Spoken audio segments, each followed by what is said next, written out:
एक मोठी बातमी आपण बघणार आहोत। 25 ते 30% कमिशन दिल्याशिवाय नगर परिषदेमध्ये कोणतेही कामच झालं नाही असं म्हणत भाजप नेते परिणय फुके या दिवाळी स्नेहमिलन कार्यक्रमात खळबळ उडवून दिलेली होती। भंडाऱ्यातल्या नगर परिषदेसंदर्भातली ही बातमी आहे।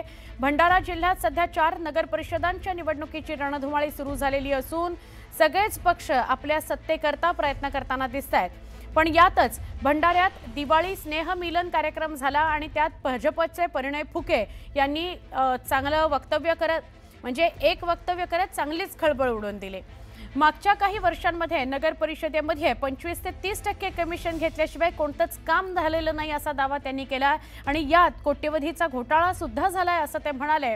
आणि त्यामुळे जर नगर परिषदेत सत्ता आपली आली तर या सगळ्या प्रकरणाची आपण चौकशी करणार आहोत असं परिणय फुके यांनी इशारा दिला।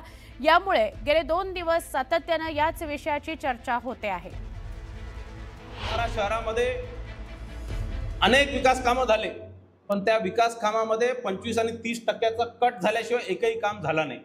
मोठ्या प्रमाणात करोडो रुपयाचे भ्रष्टाचार भंडारा नगर परिषद मध्ये झालेले आहे आणि 4 वर्ष या नगर परिषदेवर कोणीही कुणाचाही हस्तक्षेप नव्हता, कोणीही कुणाची बंदिश नव्हती आणि कुठेतरी आपली नगर परिषद आली तर विकास कामं तर होणारच, पण पहिले हे जे भ्रष्टाचार जे भंडारा शहरवासीचे जे पैसे जे खाण्यात आले 25 आणि 30%, याच्यावर पहिले कारवाई होणार, याच्यावर पहिले चौकशा होणार।